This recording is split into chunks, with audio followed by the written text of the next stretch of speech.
की फिजिक्स से related chapter number 2 जो हम लोग डिस्कस कर रहे हैं, स्थिर विद्युत विभव तथा धारिता अर्थात इलेक्ट्रोस्टैटिक पोटेंशियल एंड कैपेसिटेंस के बारे में डिस्कस कर रहे हैं। और आज उसका लेक्चर नंबर है 8, पार्ट 8 हम लोग आज डिस्कस करेंगे, जिसमें पढ़ने वाले हैं समांतर प्लेट संधारित्र की धारिता, पैरेलल प्लेट कैपेसिटर क्या होता है।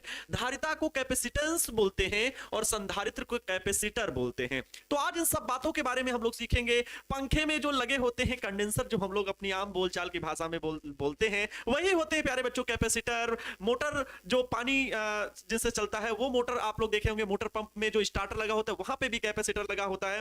तमाम जगहों पर आप लोग इसके बारे में सुने होंगे कि कैपेसिटर लगा होता है, जिसे हम लोग आम बोलचाल की भाषा में कंडेंसर बोलते हैं। उनका यूज क्या होता है, कैसे उनका प्रयोग किया जाता है, उसकी कह सकते हैं मैकेनिक्स क्या होती है सर, उसका प्रिंसिपल क्या होता है, उन सभी बातों के बारे में आज डिस्कस करेंगे। और इन सभी बातों से पर्दा उठ जाएगा कि कंडेंसर आखिर फैन में काम क्या करता है, कूलर में बड़ा से कूलर पंखा चलता है तो उसमें भी कंडेंसर लगा होता है, कैपेसिटर लगा होता है, वो काम क्या करता है। इन सभी बातों के बारे में आज आप जानेंगे और बेहद ही खूबसूरत ये लेक्चर रहने वाला है। तो मेरे बच्चों सभी लोग जल्द से जल्द जुड़ जाइए ताकि इस लेक्चर की खूबसूरती को बढ़ाया जा सके, ज्यादा से ज्यादा संख्या में बच्चे जुड़ सके। हाँ, एक थोड़ी सी आप सभी से भाई प्रार्थना है कि जल्दी से क्लास को शेयर करें, और क्षमा भी चाहते हैं कि 2 दिन क्लास थोड़ी सी आप सभी की न चल पाई होगी, तो इस वजह से आपके लिए मैं भाई क्षमा प्रार्थी हूं। और बिल्कुल मेरे बच्चे क्षमा करेंगे, कुछ इंपॉर्टेंट वर्क से घर जाना पड़ गया था। वैसे 2 दिन के भीतर मैं आप सभी के सामने हूं और आप सभी का प्यार और सपोर्ट ऐसे ही बस बना रहे। एक बच्चे का कमेंट आया कि सर नोट्स नहीं अपलोड हुआ है, तो बच्चों नाराजगी की बात जायज है, मैं चला गया था घर। वैसे आज रात में आप सभी का नोट्स जो है वो अपलोड हो जाएगा, आज रात या कल सुबह में। फिर बहुत प्रॉमिस तो उस तरह का नहीं करूंगा, 99% चांस होंगे कि आज के आज आपका नोट्स जो है वो अपलोड कर दिया जाएगा एप्लीकेशन पर, ठीक है। आप किसी को कोई दिक्कत नहीं होनी चाहिए। चले प्यारे बच्चों, तो क्लास की शुरुआत करें। सर आप नोट्स क्यों नहीं दे रहे? आज नोट्स अपलोड होगा, ठीक है। सबकी मुझे पता है, मैं सबके भाई करीब में रह करके सभी बातों को मैं समझ लेता हूं कि बच्चों की सोच क्या चल रही होगी माइंड पे। नोट्स नहीं पहुंचा है, बताया मैं 2 दिन की छुट्टी हो गई थी ना, आपके लेक्चर नहीं चल पाया तो मैं चला गया था घर, इस वजह से थोड़ी सी प्रॉब्लम हुई, ठीक है। कोई दिक्कत नहीं, आज आपका नोट्स अपलोड हो जाएगा, आज या कल मॉर्निंग में जैसे भी होगा नोट्स आपका अपलोड कर दिया जाएगा। चले प्यारे बच्चों, सर डेरिवेशन दिमाग में जल्दी नहीं बैठता है, इसका उपाय बताएं। इसका उपाय है प्यारे बच्चों, प्रैक्टिस आपको करनी है, ठीक है। Good evening my dear all, सभी को बहुत बहुत शुभकामनाएं और सभी को क्लास की शुरुआत करनी है। जल्दी से कॉपी और पेन लेकर के बैठ जाइए। इसका एक ही उपाय है प्यारे बच्चों, जिनसे डेविएशन नहीं डेरिवेशन बोलते हैं, और डेरिवेशन जिनसे नहीं हो पा रहा है, मतलब कठिन लग रहा है, कोई कठिन नहीं होता है, थोड़ा सा आपको प्रैक्टिस करनी पड़ेगी। प्रैक्टिस ही आपको डेरिवेशंस को मजबूत बना सकती है। 1 बार 2 बार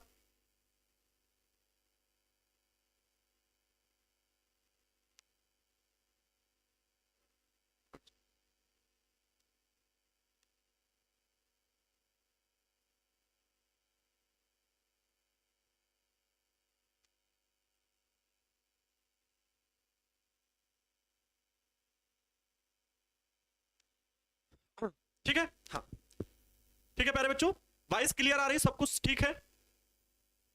ओके, दोनों चैप्टर का नहीं भाई, हर एक चैप्टर का नोट्स आपको मिलता जाएगा, आप लोग परेशान नहीं होइएगा।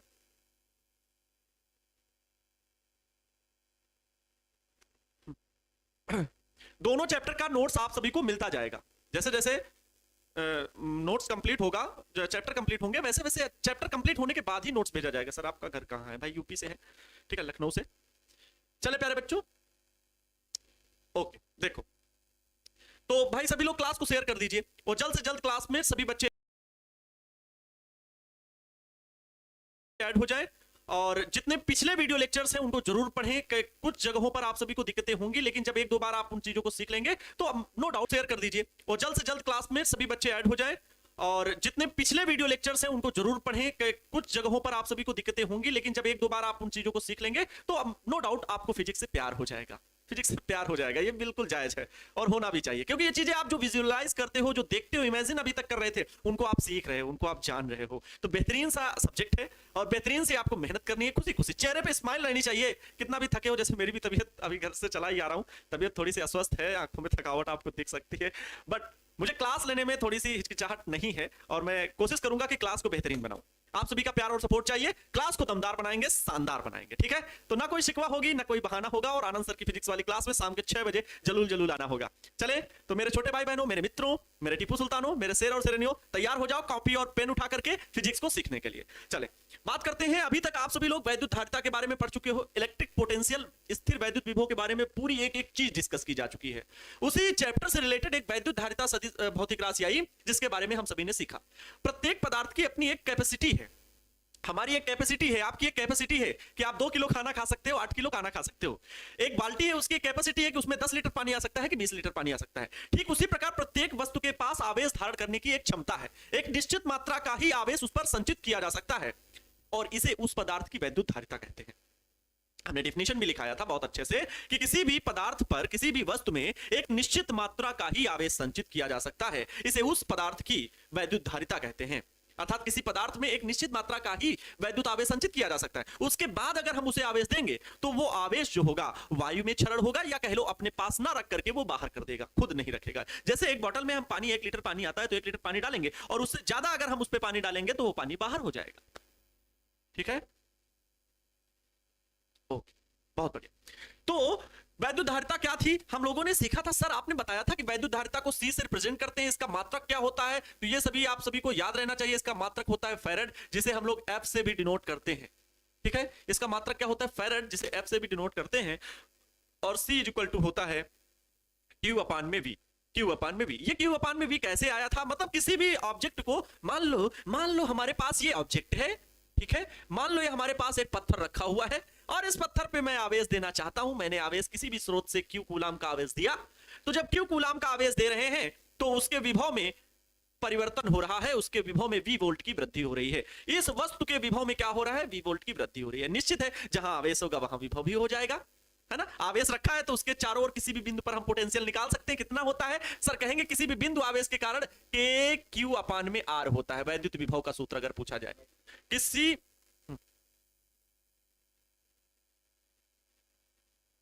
तो V equal to KQ/R। K की वैल्यू क्या होती है सबको पता होना। ए भाई रिवाइज करते रहना मेरे द्वारा बताए गए जितने भी पॉइंट्स हैं, तो कभी भी आपको फिजिक्स से डर नहीं लगेगा, और फिजिक्स बहुत आसान लगेगी, लेकिन जितना काम मैं कहूं वो करना पड़ेगा, मेहनत करनी पड़ेगी। इसका कोई शॉर्टकट नहीं है, किसी भी चीज को सीखने के लिए जी तोड़ मेहनत करनी पड़ती है। और ये भी गारंटी देता हूं, मैं विश्वास दिलाता हूं, भरोसा रखिए, बेहतरीन से बेहतरीन सिखाने का प्रयास करूंगा, एकदम आसान शब्दों में। जहां से मैंने स्किल सीखी है, जहां से मैंने फिजिक्स को सीखा है, उन सभी क्वालिटीज को आप सभी के सामने रखने का पूरा प्रयास करता हूं। कोशिश मेरी रहती है कि आपको फिजिक्स आसान भाषा में समझाई जाए, और ये मेरी कोशिश कई जो है वो सफल भी होती है। आप सभी के कमेंट्स प्यारे प्यारे पढ़ करके मुझे बहुत आनंद महसूस होता है। आनंद नाम है वैसे, और आप लोगों ने निक नेम मेरा एंजॉय सर रख दिया कमेंट्स में, बौछार कर देते हैं। मतलब ये सब हमारे और आपके बीच का रिलेशन दर्शाता है, कितना आप हमसे प्रेम करते हैं और कितनी जबरदस्त तरीके से मेहनत करते हैं। और किसी भी सब्जेक्ट को इतना बोझ बन के जो अभी तक पढ़ रहे थे कि फिजिक्स, हाय रे फिजिक्स, हाय रे केमिस्ट्री, हाय रे बायो, ऐसा करके फील जो आ रहा था, वो आप लोगों के टारगेट बोर्ड से जुड़ करके एक ऐसा पारिवारिक माहौल, एक फैमिली के तहत पढ़ने के, हाँ पनिशमेंट भी मिलती है, मतलब ऑनलाइन पनिशमेंट मानना पड़ता है, स्वीकारना पड़ता है कि हमारी यहाँ पर गलती हुई, सर आपको डांटते हैं कमेंट्स पे हो गया, या नोट्स दिए आप कंप्लीट नहीं कर पाए, हैंड रिटन नोट्स दिए और डेली पैनल पीडीएफ आप नहीं लिखे, तो खुद से पनिशमेंट महसूस करिए कि मुझे खुद से पनिशमेंट मिली, है ना। ओके, अच्छा ओके, तो देखो प्यारे बच्चों, क्यू V वोल्ट बढ़ जाता है, तो Q इज इक्वल टू, जब हम अनुपातिक चिन्ह हटाएंगे तो इक्वल का साइन लगाएंगे, और जब इक्वल का साइन लगाएंगे तो एक नियतांक आएगा, नियतांक आया C और V। ये जो C है प्यारे बच्चों, इसे क्या कहते हैं, धारिता कहते हैं। इसे क्या कहते हैं, उस पदार्थ की धारिता, जिस पदार्थ को, उस पदार्थ की धारिता कहते हैं जिस पदार्थ को हमने Q कूलाम का आवेश दिया है, उस पदार्थ की ये क्या है, धारिता है। यहीं से सूत्र निकाला गया, क्या निकाला गया, तो C is equal to Q/V। Formula बड़े आसान है, कोई बहुत कठिन नहीं है। परिभाषा देखो प्यारे बच्चों, कॉन्सेप्ट याद रहना चाहिए। अगर आपको कॉन्सेप्ट याद है तो कभी भी जीवन में कोई चीज भूलोगे नहीं, किसी को एक्सप्लेन करके बड़ी आसानी से बता सकते हो और बहुत ही अच्छे तरीके से इसकी डिफिनीशन बना सकते हो। अगर आपको फार्मूला याद है तो यहां पर मात्रक क्या हो जाएगा, एक और मात्रक मिलेगा, कूलाम प्रति वोल्ट मिलेगा, कूलाम प्रति वोल्ट मिलेगा। मैंने एक चीज सिखाई है कि परिभाषा बनाने के लिए जब इस तरह के फार्मूले हों तो उनसे परिभाषा बनाना बहुत आसान है। जैसे C इक्वल टू Q/V लिखा है, परिभाषा बनानी है किसकी, C की, तो V बराबर क्या मान लो, 1 वोल्ट। V बराबर क्या मान लो, 1 वोल्ट। मैं अभी आपको सिखा रहा था, बता रहा था कि इस वस्तु को, ये जो पत्थर रखा हुआ है ना, पदार्थ को मैंने क्या माना था, पत्थर माना था। तो इस पदार्थ में जो हम Q कूलाम का आवेश दे रहे हैं, तो इस Q कूलाम के आवेश देने से V वोल्ट की वृद्धि हो रही है। लेकिन इसी V वोल्ट को, विभव को अगर हम 1 मान लें, अगर इसी विभव को हम क्या मान लें, 1 मान लें, तो हम कह सकते हैं परिभाषा बनाने के लिए कि किसी वस्तु में 1 वोल्ट विभव वृद्धि करने के लिए अगर v का मान 1 रखेंगे तो प्यारे बच्चों बताओ c बराबर केवल क्या हो जाएगा, q हो जाएगा। यस और नो? आपका जवाब होगा यस सर। तो यहां पर हम कह सकते हैं किसी वस्तु के विभव में 1 वोल्ट वृद्धि करने के लिए आवश्यक आवेश की मात्रा को ही उस वस्तु की वैद्युत धारिता कहते हैं। क्या गजब सर जी, ओम भूर्भुवः स्वहा। ठीक है, बहुत अच्छे से समझ में आएगा। बस ध्यान हमारी ओर होना चाहिए। अगर आपको ध्यान भटक गया था इस पूरी सेंटेंस में तो वीडियो को दोबारा देखना जाके। मैं रिपीट नहीं करूंगा क्योंकि ये सब पढ़ाया जा चुका। तो वैद्युत धारिता से संबंधित बात हो गई थी। विलगित गोलीय चालक की धारिता क्या होती है, मैंने ये भी सिखाया था कि कोई आर त्रिज्या का गोलीय चालक है। ये सिखाया गया था कि नहीं सिखाया गया था? यस और नो? है ना? तो इसकी धारिता कितनी आई थी? तो C इक्वल टू आया था 4 पाई एप्सिलॉन नॉट इनटू का R। अगर ये के परावैद्युतांक वाले माध्यम में रखा है तो फिर ये भी लिख सकते हैं C equal to 4 pi epsilon naught और कैपिटल K इनटू R। ये इस टोटल को हम लिख सकते हैं क्योंकि अगर वायु में रखा है तो वायु के लिए K बराबर 1 होता है, माध्यम का परावैद्युतांक होता है। ये सारी चीजें आप सभी को पता है और नहीं पता है तो जानने की कोशिश करो, पिछले वीडियो लेक्चर्स देखो, इसके अलावा कोई रास्ता नहीं। सर कहते हैं, सर जी बहुत बार कहते हैं पिछले वीडियो लेक्चर देखिए। अरे तो फिर क्या किया जाए, इतने लेक्चर हो गए, 1 महीने मतलब लगभग 24 दिन 25 दिन पहला चैप्टर पढ़ाया गया आपको, वैद्युत आवेश तथा क्षेत्र। बिल्कुल फंडामेंटल से आपको मतलब मूल चीजों से आपको जोड़ा गया। आपके नेचर में कैसे आवेश आया, क्या हिस्ट्री थी, उन सभी बातों को आपके सामने रखा गया। तो आसान तो था नहीं। एक शब्द आवेश को लेकर के मैंने 1 दिन नहीं 2-2 दिन लेक्चर लिए हैं। और मतलब एक शब्द पर 1 घंटे लगातार बोलना अपने आप में बड़ी बात होती है। तो मतलब ज्ञान होगा तभी तो हम एक शब्द पे बोल पाएंगे। ज्ञान होगा तभी तो हम सब, जैसे स्वामी विवेकानंद जी क्यों वहां पर बहुत महान साबित हुए अमेरिका में, क्योंकि वो धर्मगुरु के नाम से यहां से भारत की ओर से भेजे गए थे और उन्होंने एक शब्द पर कई मतलब बहुत लंबे समय तक भाषण दिए। तो ये क्या होगा, जब आपके पास ज्ञान होगा तो उस एक शब्द पर कई देर तक लेक्चर दे पाएंगे। जब आपके पास शब्द का ज्ञान ही नहीं होगा तो उस शब्द पर आधारित कितनी देर आप किसी को बताएंगे, कितनी देर आप बताएंगे। सूर्य है, अब जैसे सूर्य से कहा जाए सूर्य के बारे में बताइए। अब सूर्य चमकता है, सूर्य गर्मी देता है और सूर्य में हाइड्रोजन विस्फोट होते हैं, जो अगर पता है तो ठीक है। नाभिकीय विखंडन की घटना, नाभिकीय संलयन की घटना है और इसी से हमें ऊर्जा प्राप्त होती है। ये एक तारा है। मतलब कितनी देर, 1 घंटा दे पाओगे सूर्य के नंबर? दे सकते हो, जब ज्ञान होगा तो दे सकते हो। कहने का अर्थ है प्यारे बच्चों, मैंने बहुत बेसिक से वो चीजें बताई हैं, तो आपको वो चैप्टर वो लेक्चर देखने चाहिए जहां पर मैंने 2-2 3-3 घंटे बात की है आपसे, वो बेसिक्स पहली क्लास। तो आप सभी को बहुत फायदा होगा। चलो, ये बताया गया था, है ना? बहुत अच्छा। तो ये प्यारे बच्चों रिवीजन करा रहा था कि आप, क्योंकि 2 दिन शायद आपकी जो ये क्लास हो गई है ना मिस, तो इस वजह से उसके लिए मैंने क्षमा मांग भी लिया है। एक्सट्रीमली सॉरी प्यारे बच्चों, और आप सभी मुझे माफ करेंगे भी। फिलहाल मैं जल्दी छुट्टी लेने की कोशिश बिल्कुल भी नहीं करता हूँ। अभी छुट्टी होगी तो वो मेरी छुट्टी नहीं है, आगे जो छुट्टी आप सभी को पता होगा प्रिंस सर की शादी में थोड़ा बहुत शायद छुट्टी हो, तो वो बात अलग की है। बाकी मेरी कोशिश नहीं होगी कि मैं छुट्टी करूँ पूरे वर्ष मैं ये चाहूंगा कि ज्यादा छुट्टियां बिल्कुल भी ना हो, क्योंकि ये वर्ष आपके लिए बहुत महत्वपूर्ण है, मेरे लिए भी महत्वपूर्ण है। जितना अधिक महत्वपूर्ण एक बच्चे के लिए है, तो जितने बच्चे टारगेट बोर्ड की फैमिली से जुड़े हैं उन सभी बच्चों के महत्वपूर्ण होने से मेरी जिम्मेदारी कितनी बढ़ जाती है, मुझसे अच्छा शायद ही कोई जानता होगा।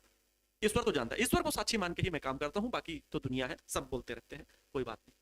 देखो प्यारे बच्चों, संधारित्र के बारे में आज हम सभी लोग सीखेंगे। कैपेसिटर क्या होता है, देखो परिभाषा है, जो चीज लिखने वाली है उसको डिफिनेशन लिखी हुई है, बाकी जो चीज डेरिवेशन करने वाली है उसका मैं डेरिवेशन करूंगा। अब बात करते हैं संधारित्र क्या है। संधारित्र प्यारे बच्चों एक ऐसी डिवाइस है, एक ऐसी युक्ति है जिसकी सहायता से क्या होता है कि जिसकी सहायता से हम आवेश को अधिक से अधिक मात्रा में संचित कर सकते हैं। अच्छा, अरे सर अभी समझ में नहीं आया क्या बात आप कर रहे हैं। धारिता और संधारित्र, कैपेसिटी और कैपेसिटेंस एंड कैपेसिटर, ये क्या है? मतलब 2 चीजें हैं प्यारे बच्चों। एक है कैपेसिटेंस जिसे हम लोगों ने क्या नाम दिया है, धारिता नाम दिया है। यस और नो? क्या बोले हैं, धारिता। और एक सर आप नाम ले रहे हैं कैपेसिटर जिसे हम लोग क्या बोलते हैं, संधारित्र बोलते हैं। तो सर कैपेसिटर मतलब संधारित्र। तो सर ये हमें बताइए कि ये दोनों क्या अलग अलग चीजें? जी हाँ, धारिता क्या है, किसी पदार्थ का क्या है, एक प्रॉपर्टी है, गुण है। और संधारित्र क्या है, ये एक युक्ति है, एक तरीका है, और ये किसी पदार्थ का गुण है। अच्छा, अब किसी पदार्थ का गुण है ज्यादा खाने का, किसी आदमी का तो उसकी क्वालिटी है, लेकिन ये तरीका है कि पतला दुबला आदमी उसको भी बहुत खाने की ऐसी युक्ति बना दी जाए कि वो बहुत खाने लगे तो उसका भी शरीर मोटा ताजा हो जाएगा, है ना, बिना उसके आकार में वृद्धि किए। तो संधारित्र एक ऐसी युक्ति है जिसमें चालक के आकार में वृद्धि किए बिना उस पर पर्याप्त मात्रा में आवेश को संचित किया जा सकता है। ध्यान से डेफिनेशन को समझिएगा, मैं इसको फिर से रिपीट करूंगा कि संधारित्र वह युक्ति है जिसमें चालक के आकार में वृद्धि किए बिना ही उस पर पर्याप्त मात्रा में आवेश को संचित किया जा सकता है। मतलब इस मार्कर में अगर 2 कूलाम आवेश आ सकता है तो ऊपर से ठप्पा लगा के भगवान ने भेजा कि ये 2 कूलाम आवेश धारण करने की क्षमता रखता है, इससे ज्यादा नहीं। एक बोतल 1 लीटर की है, उस पर ठप्पा लग गया कि इस बोतल में मात्र 1 लीटर ही पानी आएगा। लेकिन हम कोई ऐसा तरीका खोजें कि उस बोतल में के आकार में बिना वृद्धि किए हम 1 लीटर से पानी अधिक डाल लें, तो ऐसा संभव नहीं है। वो चीज लेकिन पदार्थ वस्तुओं के लिए अलग होगी। इलेक्ट्रिसिटी में ऐसा है, क्या है कि अगर इसकी धारिता 2 कूलाम आवेश धारण करने की क्षमता है। अच्छा, फिर से रिपीट कर रहा हूं बोतल वाले एग्जांपल में कि बोतल में क्या है, 1 लीटर हम पानी, याद आ गया तो थोड़ा सा बता दें, मुझे तरीका याद आ गया कि उसमें भी 1 लीटर से अधिक पानी जोड़ सकते हैं। देखो 1 लीटर की बोतल है और उसके आकार में बिना वृद्धि किए हम और उस पर पानी कैसे बढ़ा सकते हैं। 1 लीटर से ज्यादा डालेंगे तो पानी बाहर हो जाएगा, लेकिन उसमें एक है ना, समझना, एक ये बोतल है, ठीक है, ये बोतल है और इस बोतल में हम 1 लीटर पानी भर सकते हैं, ठीक है, 1 लीटर पानी भर सकते हैं, लेकिन इसके आकार में बिना वृद्धि की और हम पानी इसमें भर सके, कैसे होगा? तो इसमें एक छेद कर दें और इसको एक बड़े से ड्रम से जोड़ दें, है ना, तालाब से जोड़ दें, तो ये पानी धीरे धीरे इसमें जाता रहेगा, पानी इसमें जाता रहेगा और हम कहेंगे भैया पानी देखो ऊपर से डाल लें, है ना। एक अभी इसमें कुतर्क नहीं खोजिएगा, बस समझने का प्रयास कीजिएगा। तो प्यारे बच्चों, संधारित्र भी एक ऐसी ही युक्ति है, अभी समझ में आ जाएगा, एक एक चीज समझ में आ जाएगी। संधारित्र भी, कैपेसिटर भी एक ऐसी युक्ति है जिससे कोई छोटा सा चालक है उसमें, लेकिन आवेश धारण करने की क्षमता केवल 2 कूलाम है, लेकिन उसके आकार में बिना वृद्धि किए, ये एक ऐसी युक्ति है जिसमें हम उस चालक के आकार में बिना वृद्धि किए और अधिक आवेश इस पे संचित कर सकते हैं। मतलब अगर इसे 2 कूलाम आवेश धारण करने की क्षमता है तो इसके आकार में बिना वृद्धि किए इसमें हम 10-20 कूलाम आवेश धारण रखने की क्षमता बना सकते हैं। ठीक है, ये कैसे होता है सर? तो एक तरीका खोजा गया और उस तरीके को बनाया जाता है, देखा गया, रिसर्च की गई, तो ऐसा हो रहा था, वो वैसा हो रहा था, तो वो हो रहा था। अब क्या हो रहा था देखो, अच्छा बताते हैं। थोड़ा सा आवाज आपको लग रहा होगा खराब है, जगह जगह का पानी बदलता है और थोड़ा सा सफर जो रहा है वो ट्रेन से भी नहीं रहा है, बाइक से रहा है, तो बहुत लंबा सफर हो गया, इस वजह से दिक्कत भी हो रही है। हालांकि स्टे करके आए, कोई दिक्कत नहीं है। दोपहर में 3:30 बजे ही पहुंचे हैं यहाँ पर और आप लोगों की क्लास के लिए मैं तैयार हो गया कि मैं शाम को क्लास ले लूंगा, कोई दिक्कत नहीं। सब आप लोगों की दुआ है। तो धारिता, कैपेसिटेंस, कैपेसिटर, ये संधारित्र एक युक्ति। अब बात करते हैं संधारित्र का प्रयोग आखिर बनाया क्या गया, क्यों किया। संधारित्र प्यारे बच्चों क्या होता है, ये मतलब अधिकतम आवेश को धारण कर सकता है, ठीक है, अधिक आवेश धारण कर सकता है बिना आकार में वृद्धि किए, अधिक आवेश धारण कर सकता है, अधिक आवेश धारण करने की क्षमता होती है। संधारित्र में अधिक आवेश धारण करने की क्या होती है प्यारे बच्चों, क्षमता होती है। मतलब जो आवेश अगर 2 कूलाम आता है तो इसको संधारित्र की युक्ति के माध्यम से हम उसमें कई कूलाम आवेश रख सकते हैं। तो अधिकतम आवेश की हमें जरूरत कहां पड़ती है? तो प्यारे बच्चों, जो पंखे होते हैं, पंखे में जो कंडेंसर लगा होता है ना, वही होता है कैपेसिटर, और उस कैपेसिटर के पास, उस छोटे से कैपेसिटर में बहुत सारा चार्ज होता है, क्योंकि जो इलेक्ट्रिक करंट फ्लो होती है उसमें एक के पीछे एक इलेक्ट्रॉन उसको पीछा करते हैं, इलेक्ट्रॉन लगातार दौड़ा करते हैं, तभी वैद्युत धारा प्रवाहित होती है। आवेशों के प्रवाह से ही तो वैद्युत धारा प्रवाहित होती है। और आवेश मतलब कौन? सबसे मूल आवेश कौन? तो इलेक्ट्रॉन। E बराबर 1.6 × 10⁻⁻19 कूलाम, सभी को पता है। तो इलेक्ट्रॉन दौड़ते हैं तभी वैद्युत धारा प्रवाहित होती है, इलेक्ट्रॉन दौड़ते हैं तभी वैद्युत धारा प्रवाहित होती है। लेकिन जो आवेश दौड़ रहा होता है, उन पूरे आवेश, केवल आवेश आते रहें तो पंखे को नहीं नचा सकते, नहीं चला सकते। क्यों? क्योंकि पंखे किसी काम को करने के लिए बहुत ज्यादा आवश्यकता होती है, किसी काम को शुरू करने के लिए ज्यादा एनर्जी की आवश्यकता होती है। वैसे ही पंखे हैं, मोटर है, कूलर की मोटर है, इन चीजों को चलाने के लिए ज्यादा मात्रा में आवेश की आवश्यकता होगी।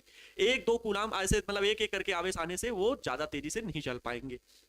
पंखे या कूलर की मोटर या पानी वाली मोटर, कोई भी मोटर वगैरह, मतलब जो घूमती है बहुत तेजी से, उनमें क्या है प्यारे बच्चों, कैपेसिटर लगा होता है। अब कैपेसिटर काम क्या करता है, वो अपने पास चार्ज को स्टोर रखता है और उस पूरे आवेश को जैसे ही लाइट आती है अपने पास रखे चार्ज को पूरा झपाक से पंखे में फेंक देता है, पंखे की मोटर को दे देता है। जैसे ही चार्ज दिया, झपाक, पंखा झूम झूम झूम झूम झूम झूम झूम झूम तेज से चलने लगता है। पहले लेकिन देखा होगा खट से आवाज आएगी, जैसे ही लाइट आएगा सफाक, पूरा जितना उस कैपेसिटर के पास चार्ज है पूरा का पूरा चार्ज पंखे की मोटर को झपाक फेंक देगा। और जैसे ही चार्ज ज्यादा मात्रा में पहुंचा तो वो तुरंत पंखा ठक ठक ठक ठक घूमने लगेगा। ऐसा इसीलिए होता है। इसीलिए जब कंडेंसर खराब होता है तो कहिए भैया पंखा धीरे चल रहा, कंडेंसर खराब है इसका। कंडेंसर नहीं, कैपेसिटर बोलेंगे, ठीक है? क्या बोलेंगे? कैपेसिटर खराब है। समझ गए बात? समझ गए? तो वो क्या होता है? कैपेसिटर होता है। वो आवेश को रखने, मतलब वो समाप्त हो गया तो अब जितनी करंट आ रही उतनी करंट में बेचारा पंखा भी रेंग रहा है, डोल रहा है, क्या करे और कर ही क्या सकता है। लेकिन जब कैपेसिटर हो गया तो उसके पास चार्ज स्टोर करने की क्षमता है। जैसे ही उसका चार्ज, जैसे ही लाइट गई तो वो अपने पास चार्ज को स्टोर करके रखे रहेगा। लेकिन जैसे ही लाइट आएगी तो जो स्टोर करके रखा हुआ था उसने, जो स्टोर करके रखा हुआ था उसने चार्ज, वो पहले झोंक देगा पंखे में की मोटर में। पंखे की मोटर जाम जाम जाम जाम जाम जाम जाम जाम जाम जाम खूब तेजी से चलेगी पंखे की मोटर। ये होता है रियलिटी, ठीक है? अच्छा, तो संधारित्र का सिद्धांत क्या है, प्रिंसिपल क्या है, आइए समझाते हैं। संधारित्र का सिद्धांत, principle of a capacitor, principle of a capacitor, संधारित्र का सिद्धांत क्या है समझिएगा। यदि किसी आवेशित चालक के निकट पृथ्वी से संबंधित एक अन्य चालक रख दें तो वह पहले चालक के विभव में निरंतर कमी करता है। निरंतर क्या करता है? पहले चालक के विभव को निरंतर कम करता है, जिससे उसकी धारिता में वृद्धि हो जाती है, अर्थात उस पर पहले से अधिक आवेश संचित किया जा सकता है। संधारित्र का यही सिद्धांत है। सर अभी पीडीएफ से समझाया, नहीं समझ में आया, इसको आप लिखते तो भी हम समझते, लेकिन पहले आप इसको और मुझे फील दिलाइए। फील दिलाता हूं प्यारे बच्चों, मेरा काम ही यही है, मेरा काम ही यही है। प्यारे बच्चों, एक चालक मैंने लिया, ये ए, ये चालक है ए। इसके पास क्या है? इस चालक ए के पास कुछ आवेश धारण करने की क्षमता है। इस चालक के पास कुछ आवेश धारण करने की क्षमता है। मान लिया इस पे क्यू कूलम आवेश धारण करने की क्षमता है, तो ये रहा आवेश इतना ही आ सकता है इस पे, देख रहे हो, इतना आवेश इस पर आ सकता है। लेकिन हमने क्या किया, एक तरीके खोजते रहे वैज्ञानिक, खोजते रहे, क्या किया कि इसके नजदीक, इसके नजदीक इन्होंने क्या किया, एक दूसरा चालक ला के रख दिया। दूसरा चालक ला के रख दिया और उस दूसरे चालक को ऐसे नहीं रखा, उसको कुछ विशेष विधि से उन्होंने क्या किया, पृथ्वी से जोड़ दिया। इससे किससे जोड़ दिया प्यारे बच्चों? पृथ्वी से उसे जोड़ रखा है, मतलब धरती माता से उसे जोड़ रखा है। उस चालक को इसके पास रख रहे हैं, लेकिन इस चालक को तार के माध्यम से पृथ्वी के भीतर तार को टच करा रखा है, पृथ्वी के भीतर तार को गाड़ रखा है, जमीन के भीतर, मतलब पृथ्वी से जुड़ा हुआ है ये चालक। तो पृथ्वी से क्यों जुड़ा हुआ है प्यारे बच्चों? क्योंकि पृथ्वी की धारिता जो होती है वो क्या होती है? अनंत होती है। और पृथ्वी का जो विभव होता है वो क्या होता है? जीरो होता है। पृथ्वी का विभव जीरो और धारिता कितनी होती है? अनंत होती है। ये बात याद रखिएगा, पृथ्वी का विभव शून्य होता है, धारिता क्या होती है? अनंत होती। बहुत इस पे आवेश, पृथ्वी पर कितना भी आवेश तो कोई फर्क नहीं पड़ता। अब ये पृथ्वी की अपनी प्रॉपर्टी है, किसी व्यक्ति को कितना भी खाना खिलाओ उसको कोई फर्क नहीं पड़ता, मतलब उसकी प्रॉपर्टी है। किसी को एक ही बार में पढ़ा हुआ याद आ जाता है, मतलब उसकी प्रॉपर्टी है, उसकी गुण है। कोई बहुत अच्छा गाता है और कोई नहीं गा पा रहा है, मतलब वो ईश्वरीय देन है ना, ईश्वरीय शक्ति, मतलब उसकी भी गुण है। कोई बहुत अच्छा डांस करता है, मतलब क्या है वो, अगर भरतनाट्यम बहुत अच्छा करता है तो वो उसके क्या है? प्रॉपर्टी है, उसका गुण है। बात समझ? कोई बहुत अच्छा पेंट करता है, मतलब उसकी प्रॉपर्टी है। तो वैसे ही पृथ्वी की प्रॉपर्टी यह है कि उसकी धारिता अनंत है। उस पर कितना ही आवेश पृथ्वी पर दो और पृथ्वी पर कितना भी आवेश लो, उस पर कोई फर्क नहीं पड़ता है, उस पर कोई फर्क नहीं पड़ता है। भाई टाइम अभी तो आधा घंटा। ओके चलो, तो क्या हुआ अब बहुत ध्यान से समझिएगा, मैं जो चीज समझा रहा हूं बहुत ध्यान समझिएगा। तो ये चालक है प्यारे बच्चों, बी चालक है। ये चालक क्या है? ये चालक है बी। और चालक बी को जब हम इसे पृथ्वी से संबंधित करा के चालक ए के पास में रखते हैं, समीप रखे हैं, तो क्या होता है? दोनों में प्रेरण हो जाता है। प्रेरण की घटना मैं पढ़ा चुका हूं, पहले चैप्टर में बताया था, फिर यहां पे बता रहा हूं। इंडक्शन जिसे बोलते हैं। प्रेरण मतलब ये होता है एक दूसरे को देख के प्रेरित होना। जैसे मैं आपको प्रेरित करूं, या आप दो दोस्त, आप लोग कहीं आपस में बैठे हो, तो पहला दोस्त पढ़ने में अगर ठीक है तो दूसरा दोस्त भी कहेगा कि अगर वो पढ़ने में कमजोर है तो अपने दोस्त को फॉलो करेगा, उसकी कॉपी करेगा, उसके द्वारा प्रेरित होगा और स्वयं पढ़ने में लग जाएगा।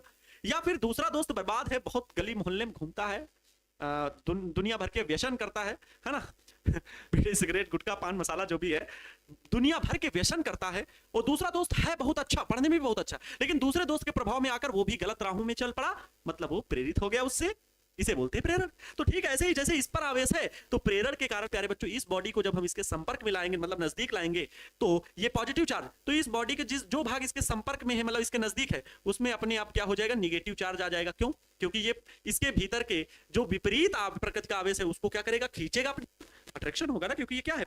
ये कैसा है? ये पॉजिटिव। और जितना पॉजिटिव इस बॉडी पर जितना पॉजिटिव आवेश होगा, मतलब जितना धनावेश होगा, वो इस बॉडी की वजह से प्रतिकर्षित होगा, दूर जाएगा, तो इस सिरे पर धनावेश आ जाएगा।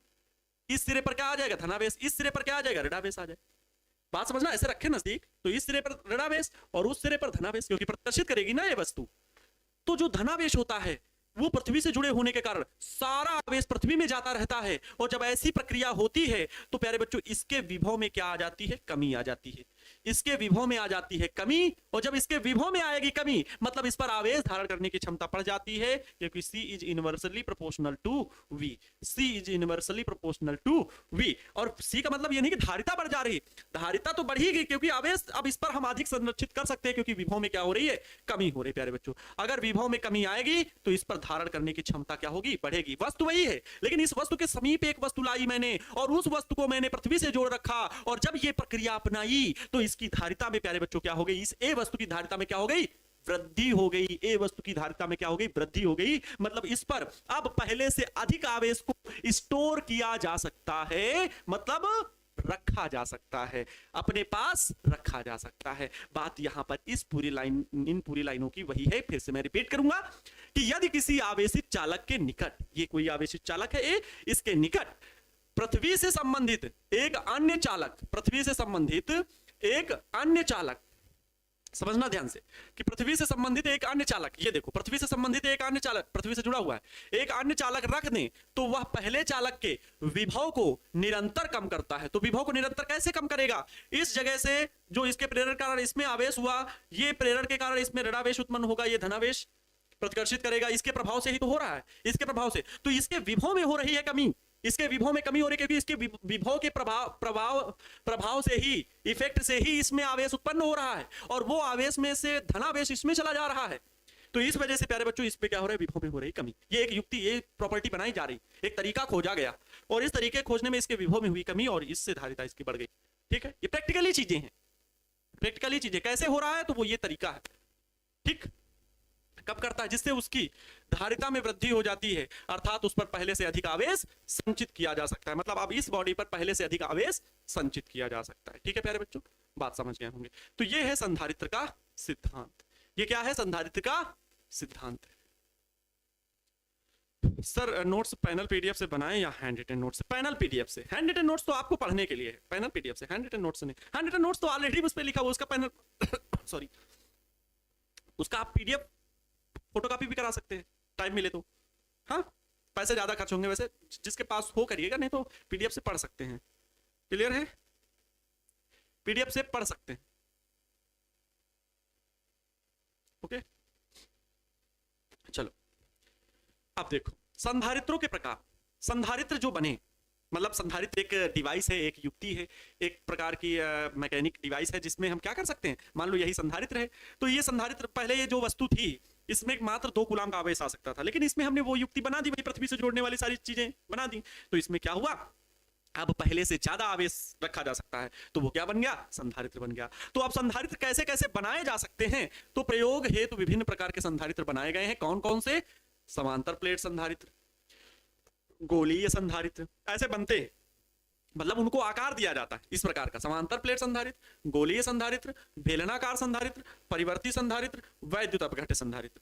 लेकिन आपको इनमें से केवल जो पढ़ना है वो 2 ही तरह के पढ़ना है, एक तो समांतर प्लेट संधारित्र और गोलीय संधारित्र। जिसमें से गोलीय संधारित्र को भी उतना मैं इंपॉर्टेंट नहीं बोलूंगा, आपका जो इंपॉर्टेंट है वो है समांतर प्लेट संधारित्र। गोलीय संधारित्र बहुत कम है, लेकिन मैं आपको फिर भी बता दूंगा। मेरी आदत है कि थोड़ा जो इंपॉर्टेंट है, अन्य एग्जाम्स में भी पूछ लिए जाते हैं, उनको मैं आपको बता जरूर दूं, ये तो कोई दिक्कत नहीं, इनसे कोई प्रश्न नहीं बनते हैं। ठीक है, ये तो बस तरीके बता दिए कि इतने प्रकार से बनते हैं संधारित्र। फिलहाल आपको सबसे ज्यादा इंपॉर्टेंट कौन है, तो समांतर प्लेट संधारित्र। तो प्रयोगों हेतु विभिन्न प्रकार के संधारित्र बनाए गए, जिसमें से आपको कौन सा पढ़ना चाहिए, तो समांतर प्लेट संधारित्र। It's very important for your intermediate board exam.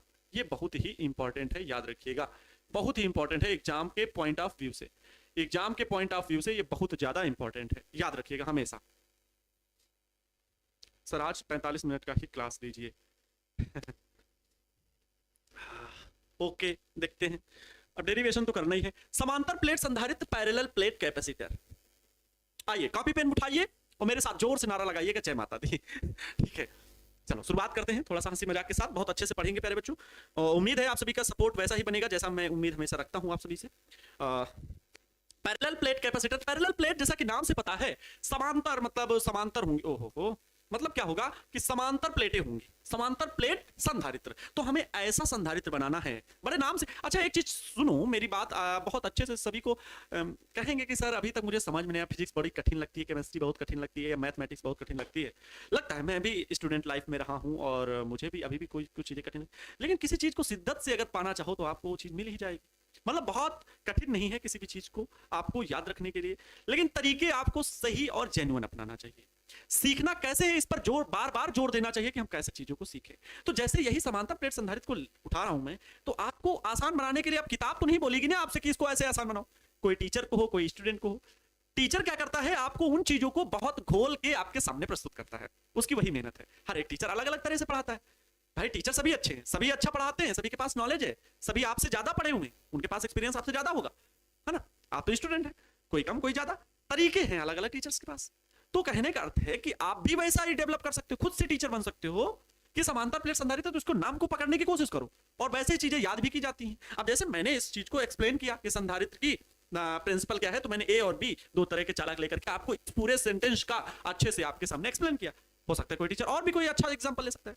मैंने आपको धारिता के बारे में बताया, संधारित्र के बारे में बताया, संधारित्र, धारिता और इन सब बातों के बारे में बताया, तो मोटे और पतले आदमी के एग्जांपल ले लिया, बोतल का एग्जांपल ले लिया, उसमें पानी कैसे मतलब ये एग्जांपल्स जो हैं वो आप खुद से भी डेवलप कर सकते हो और अपने आप देखना चीजें आसान लगने लगेंगी। फिर आपको याद करना आसान हो जाएगा। किसी भी सब्जेक्ट को क्रिएटिविटी के साथ याद करें, थोड़ा माइंड पे प्रेशर दें और उसके एग्जांपल को सेट करके उसका रास्ता खोजें कि और मैं इसे कैसे याद कर सकता हूं या इसे कैसे आसान बना सकता हूं। बस बाकी तो मैथमेटिकल वाला टर्म तो याद तो रखना पड़ेगा ना, उसको तो प्रैक्टिस करनी पड़ेगी। देखो समांतर प्लेट संधारित्र, नाम से पता है कि समांतर प्लेट। तो मैंने क्या किया, दो प्लेटें ली प्यारे बच्चों, दो प्लेटें। एक प्लेट ये रही और एक प्लेट क्या सर दूसरी बाहर है क्या, नहीं एक प्लेट ये रही। दो प्लेटें एक दूसरे से क्या है प्यारे बच्चों, बिल्कुल समांतर है। ये प्यारे बच्चों दो प्लेटें, ठीक है, और ये दोनों प्लेटें ही क्या हैं, एक दूसरे से समांतर है। ये दोनों प्लेटें एक दूसरे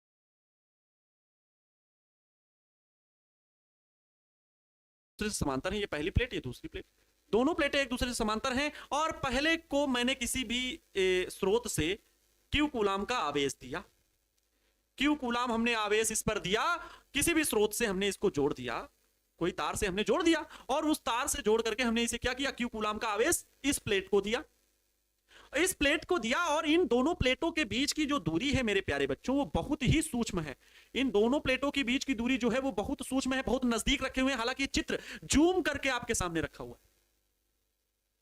ठीक है, जूम करके रखा हुआ है, इसीलिए कहोगे सर बड़ी दूर रखी हुई दोनों प्लेटें, दूर नहीं, बहुत सूक्ष्म एकदम नजदीक रखे हुए हैं। ऐसे देखो हाथों के बीच में आपको गैप नहीं दिख रहा होगा, बहुत क्लोज रखी हुई है ये दोनों प्लेटें, ठीक है। इतनी बड़ी डिवाइस नहीं बनाई जाती, बहुत छोटी जगह। पता लगे दूर दूर प्लेटें हो तो कहे भैया कैपेसिटर ले जाना है, पता लगे ट्रक में कैपेसिटर ले जाना है, पंखे में लटकाना है उसको, पंखे में लगाने के लिए ट्रक में ले जा रहे हैं कैपेसिटर, चलो भैया लेके, तो बहुत बड़ी डिवाइस हो जाएगी ना। ऐसा नहीं होता है, बहुत कम दूरी पर ये दोनों प्लेटें रखी होती है।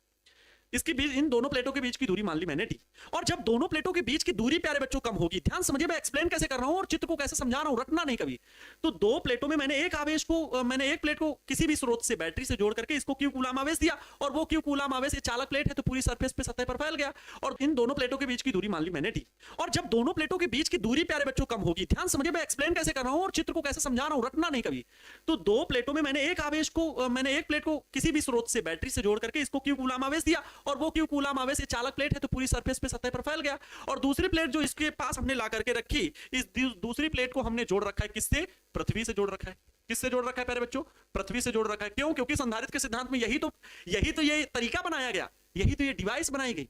पंखा बनाया गया, कूलर बनाया गया, फ्रिज बनाया गया, मोबाइल बनाया गया, कैमरा बनाया गया, टीवी बनाई गई, कंप्यूटर बनाया गया, सब डिवाइस ही तो बनाए गए।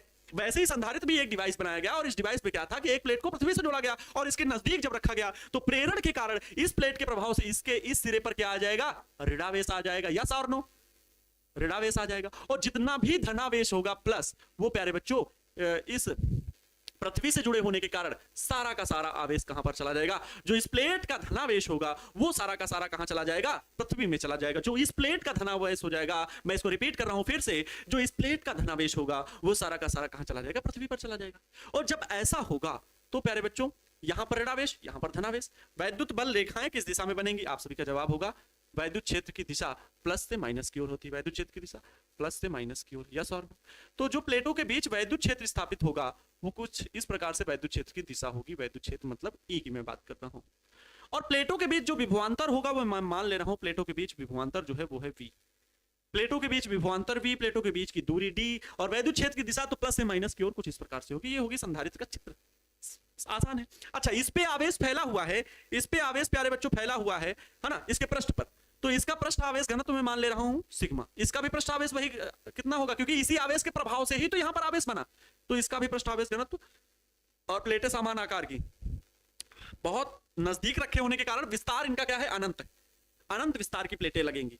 जब प्लेटें बहुत नजदीक रख दो, मान लो ये दो हथेली है, ठीक है, अब दो हथेली को बहुत नजदीक रख दो और इनके बीच में एक चींटी को भेज दो, एक चींटी को रखो, चींटी को क्या लगेगा, प्लेट बहुत छोटी है बड़ी है, बताओ, चींटी जब देखेगी तो उसे लगेगा प्लेट बहुत बड़ी, उसे क्या पता कहां जाके खत्म हो रही है ना। एग्जाम्पल सेट करो, एग्जाम्पल खुद से समझो। चींटी अगर प्लेट के बीच में दोनों नजदीक रखे प्लेट, चींटी को तो यही लगेगा बहुत अनंत विस्तार की प्लेट होगी, उसे कितना आभास हो सकता है। तो इसीलिए प्यारे बच्चों किसी भी एक बिंदु के लिए अगर हम चर्चा करेंगे तो ये दोनों प्लेटें एक दूसरे के समीप रखी हुई हैं, तो हम ये गणना करके चलेंगे कि ये जो दोनों प्लेटें हैं ये अनंत विस्तार की। प्लेटों का मतलब ऐसे हैं प्यारे बच्चों, चौकोर ले लो या गोल ले लो, थाली ले लो वो प्लेट हो गई, या चौकोल पटरा जिसे बोलते हो वो ले लो, बेड वाली प्लाई ले लो, तो वो सब क्या प्लेट होगी, बात समझना। और उन दोनों प्लेटों को बस एक जगह पर नजदीक रखना है, नजदीक रखना है, ठीक है।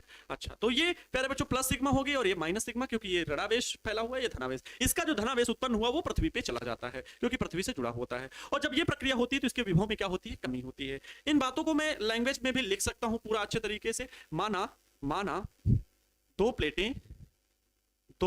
प्लेटें एक दूसरे से स्मॉल डी दूरी पर रखी हैं, स्मॉल डी दूरी पर रखी हैं। ध्यान समझिएगा कैसे लैंग्वेज लिख रहे हैं, क्या यही लिखा है, क्या एक दूसरे से डी दूरी पर रखी हैं, यही मैंने समझाया। और इसके बाद मैंने क्या किया, स्मॉल डी दूरी पर रखी हैं, ठीक है। पहली प्लेट को किसी वैद्युत स्रोत द्वारा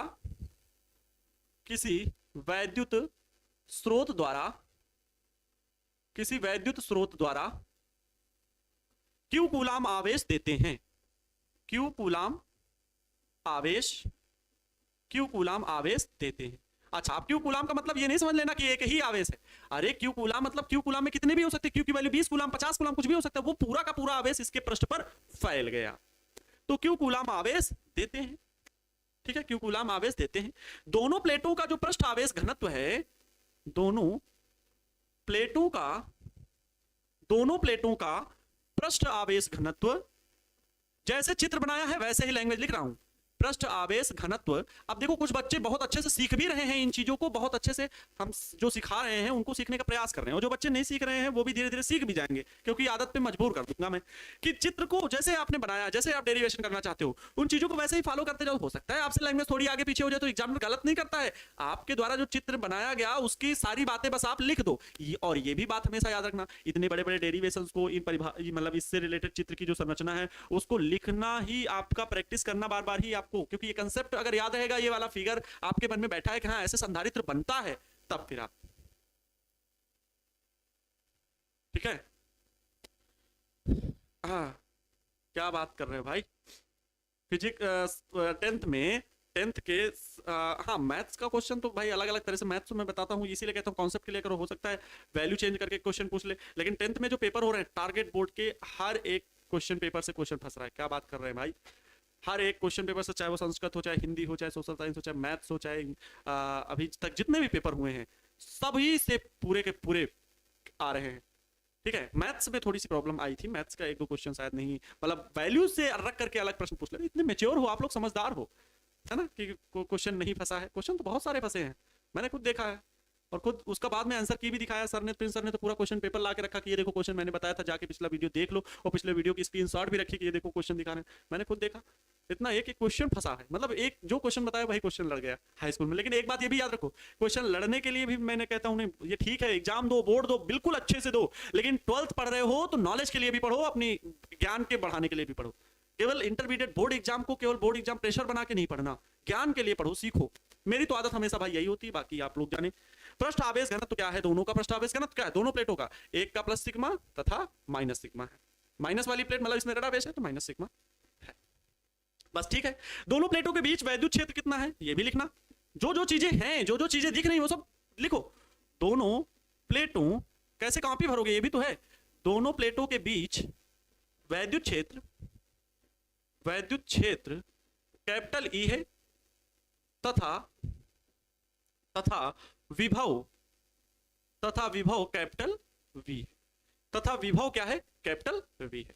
अब मैं अगर यहां पर कहूं मुझे क्या इस समांतर प्लेट संधारित्र की क्या चाहिए, हमें धारिता चाहिए। प्रश्न ये ऐसे पूछता है कि समांतर प्लेट संधारित्र किसे कहते हैं और समांतर प्लेट संधारित्र की धारिता का व्यंजक प्राप्त कीजिए। मतलब इस संधारित्र जो ये युक्ति बनाई है, जो ये डिवाइस बनाई है, इसको आप इसकी फार्मूला हमें बताइए, इस डिवाइस की धारिता कितनी है वो हमें बताइए। ये हमसे प्रश्न पूछता है एग्जाम में, तो हम ऐसे पहले चित्र बनाएंगे और इसके बारे में लिखेंगे। अब इसका हमें फार्मूला प्राप्त करना है, किसका, धारिता का। C इक्वल टू कितना होगा, मतलब इस संधारित्र की कितनी धारिता होगी। तो धारिता का सूत्र प्यारे बच्चों क्या होता है, धारिता का सूत्र क्या होता है, तो C इक्वल टू होता है Q अपान में V। यस और नो, तो क्या यही रख दें। अरे जो इसमें D दूरी और E वैद्युत सब चीजें ये जो है, और ये प्लेटें प्यारे बच्चों, इन प्लेटों का क्षेत्रफल कितना है, A है। इस प्लेट का भी क्षेत्रफल कितना है, A है।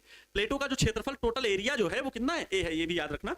अच्छा, तो जो आवेश हमने दिया वो इस प्लेट पर पूरे फैल गया, पूरे A पृष्ठ के क्षेत्रफल वाले पर पूरा आवेश फैल गया। इस प्लेट में भी पूरा आवेश फैल गया, प्रेरण के कारण इसमें आ गया ऋणावेश इस दिशा में, और दूसरी तरफ आया धनावेश जो कि पृथ्वी में चला गया। ठीक है। अच्छा देखो, C equal to Q upon में V, यही तो आपको प्राप्त करना है, C की वैल्यू प्राप्त करनी है। तो Q तो आवेश जो दिया जा रहा है, और V जो इन दोनों प्लेटों के बीच विभवांतर है V। अब V की वैल्यू कैसे मिलेगी, V की वैल्यू कैसे मिलेगी। अब V बराबर तो होता है W अपान में Q, V बराबर होता है KQ अपान में R, V बराबर होता है ED। बताओ ED, ये भी याद रखना, ये नहीं कहना सर ने नहीं बताया। वैद्युत क्षेत्र की तीव्रता तथा विभवांतर में संबंध, वैद्युत क्षेत्र की तीव्रता तथा विभवांतर में संबंध, ये दोनों चीजें पढ़ाई गई हैं।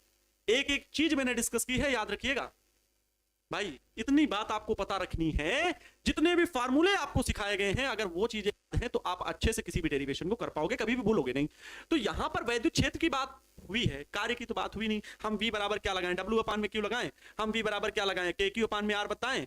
R दिशा कहां, हमें कितनी दूरी पर वैद्युत विभव बताना, ये थोड़ी करेंगे। क्या हम V बराबर E इंटू D लगा सकते हैं, जहां पर वैद्युत क्षेत्र दो बिंदुओं के बीच का वैद्युत क्षेत्र जो वैद्युत क्षेत्र हो गया, और दो बिंदुओं के बीच की दूरी और उन्हीं के बीच का ये विभवांतर है। बहुत अच्छे से V बराबर ED से हम विभव की वैल्यू निकाल सकते हैं। तो पहले हम पता करते हैं प्लेटों के बीच वैद्युत क्षेत्र कितना होगा। बताओ प्लेटों के बीच वैद्युत क्षेत्र कौन बताएगा भाई, प्लेटों के बीच वैद्युत क्षेत्र कितना होता है। ठीक है, देखो प्लेटों के बीच वैद्युत क्षेत्र, प्लेटों के बीच वैद्युत क्षेत्र, कौन बच्चा कमेंट कर सकता है। प्लेटों के बीच वैद्युत क्षेत्र प्यारे बच्चों, अनंत विस्तार वाली समतल चादर दो प्लेटों के बीच में मैंने वैद्युत क्षेत्र निकालना सिखाया था। E बराबर सिग्मा अपान में एप्सिलॉन नॉट। बोलो सिग्मा अपान में एप्सिलॉन नॉट।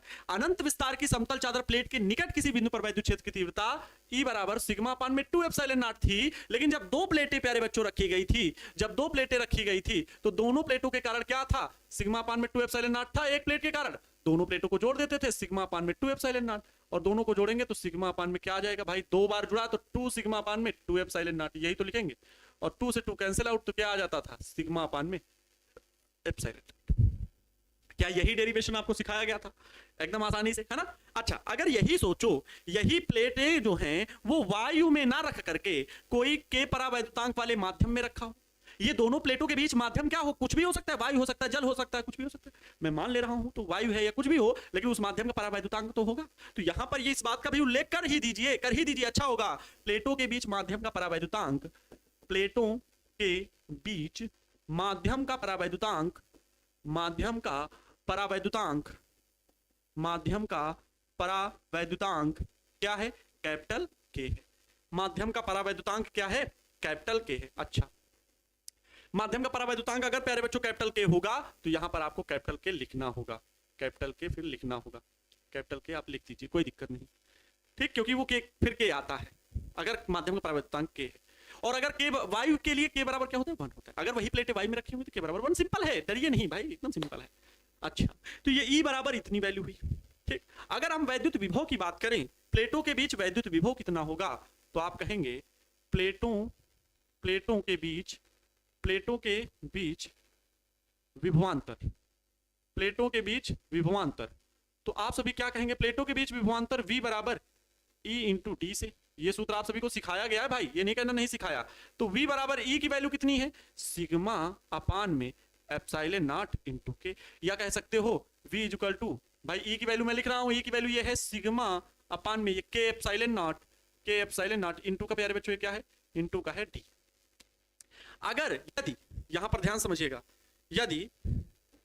यदि sigma is equal to Q upon में ये, यदि नहीं, जहां सिग्मा इज इक्वल टू क्या होता है, क्यू अपान में ए होता है। सिग्मा क्या है, पृष्ठ आवेश घनत्व है। ये बात सब पढ़े हो और ये जानते भी हो, समझाने की जरूरत नहीं है एक एक चीज, है ना। तो यहां पर sigma is equal to Q upon में ए रख दीजिए प्यारे बच्चों, तो क्या मिल जाएगा, v बराबर सिग्मा की जगह पर क्यू रख रहा हूं, अपान में ए भी रख रहा हूं, तो के, और सिग्मा की जगह क्यू अपान में ए, तो के ए, और एप्सिलॉन नॉट है तो एप्सिलॉन नॉट, और इनटू का प्यारे बच्चों डी है तो ऊपर ऐसे डी लिख दिया। ये v की वैल्यू आ गई। अब अगर ये वैद्युत विभव की वैल्यू आ गई है मेरे बच्चों, अगर मेरे प्यारे बच्चों ये वैद्युत विभव की वैल्यू आ गई, बच्चा पार्टी ये वैद्युत विभव की वैल्यू आ गई है, तो इसकी सहायता से, इसको समीकरण 1 मान लो, इसकी सहायता से अब हमें वैद्युत विभव का, वैद्युत धारिता, समांतर प्लेट संधारित्र की धारिता तब क्या हो जाएगी, ध्यान समझना, समांतर प्लेट संधारित्र की धारिता, समांतर प्लेट संधारित्र की धारिता, संधारित्र की धारिता, समांतर प्लेट संधारित्र की धारिता C बराबर Q अपान में V से, समांतर प्लेट संधारित्र की धारिता C is equal to Q upon में V से प्यारे बच्चों, C is equal to Q upon में V की वैल्यू टोटल ये रख दीजिए, V की वैल्यू ये टोटल रख दीजिए, Q D whole upon K A epsilon naught, K A epsilon naught, ये टोटल रखी प्यारे बच्चों। तो Q ने Q को मार दिया, Q ने Q को मार दिया, K A एप्सिलॉन नॉट जो बच रहा है, ध्यान समझिए, मैं फिर से इसको लिख रहा हूं, फिर से इसको प्यारे बच्चों लिखूंगा, फिर से इसको लिखूंगा, ध्यान समझिएगा, C is equal to Q upon में V है तो Q लिखे, और अपान में V की वैल्यू टोटल ये रही Q D अपान में K A epsilon naught, K A epsilon naught, ये पूरी V की वैल्यू है, उठा के रख दी। तो दिख क्या रहा है, ये दिख रहा है कि Q ने Q को मार दिया, Q से Q कैंसिल आउट, तो K एप्सिलॉन नॉट, ये तो बटे के नीचे बटे बिना, तो ये पलट जाता है ऊपर, इतनी सब कैलकुलेशन तो आपको आती ही है। तो C इज इक्वल टू प्यारे बच्चों क्या आ जाता है, जब K एप्सिलॉन नॉट ऊपर जाएगा तो K A epsilon not upon में क्या प्यारे बच्चों, ये D तो नीचे ही रहेगा, ये स्मॉल d जो है ये नीचे ही रहेगा, ये पलट के ऊपर गया है। तो प्यारे बच्चों यही हो गया क्या, यही हो जाता है समांतर प्लेट संधारित्र की धारिता का सूत्र, ये याद रखिएगा, बहुत इंपॉर्टेंट। यही समांतर प्लेट संधारित्र की धारिता का सूत्र होता है। टाइम भी हो चला है। अगर यदि प्यारे बच्चों यहां से हम ये कह दें, यदि k बराबर 1 वायु के लिए, ठीक है, वायु के लिए अगर ये समांतर प्लेट संधारित्र कहां रखा हो, वायु में रखा हो, तब सूत्र क्या होगा, C बराबर k की वैल्यू 1 तो A एप्सिलॉन नॉट अपान में D, A epsilon not upon में D, यही सूत्र होता है। ये आप फार्मूले याद रखिएगा, A एप्सिलॉन नॉट अपान में D। क्लियर है प्यारे बच्चों, A एप्सिलॉन नॉट अपान में D। देखो अब इन्हीं से देख लो, C इज इक्वल टू क्या है, C is equal to, sorry colour अच्छा नहीं था, C is equal to K A epsilon not upon में D। अब इससे देखो C किस पर निर्भर करता है, A पर निर्भर करता है, C किस पर निर्भर करता है, K पर निर्भर करता है, A पर निर्भर करता है, C किस पर निर्भर करता है, बीच की दूरी पर निर्भर करता है। एप्सिलॉन नॉट जो है निर्वात की वैद्युतशीलता 8.85 ये क्या होता है, कांस्टेंट है प्यारे बच्चों, ये क्या है, कांस्टेंट है, इसकी वैल्यू तो फिक्स होती है ना, कांस्टेंट वैल्यू फिक्स होती है। अर्थात जो समांतर प्लेट संधारित्र की धारिता है वो किन बातों पर निर्भर करती है, तो प्लेटें कहां पर रखी हैं, माध्यम के परावैद्युतांक पर, A मतलब प्लेटों के क्षेत्रफल पर निर्भर करता है, और D मतलब प्लेटों के बीच की दूरी पर निर्भर करता है। ये वही बीच बातें लिख दी हैं मैंने, ठीक है, PDF में लिखी हुई तीनों बातें, कोई दिक्कत नहीं होगी, ठीक है प्यारे बच्चों। तो क्लास आज की अच्छी रही होगी, थोड़ा सा मैं थका हुआ था, तबीयत ठीक नहीं थी, कोशिश की पूरी कि अच्छे से क्लास आप सभी को पढ़ा सकूं और एंजॉय करा सकूं। फिलहाल एंजॉय भी आया होगा, मस्ती के साथ आप सभी ने क्लास में साथ दिया, सपोर्ट किया, बहुत बहुत आभार आप सभी का। मिलते हैं आप सभी से नेक्स्ट वीडियो लेक्चर में खूब जोश, जुनून और जज्बे के साथ।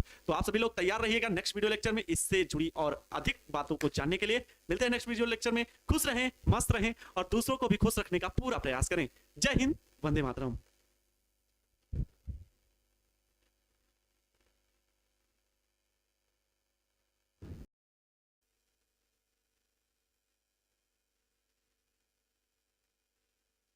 तो जय हिंद मेरे प्यारे बच्चों, क्या हाल चाल, कैसे हो?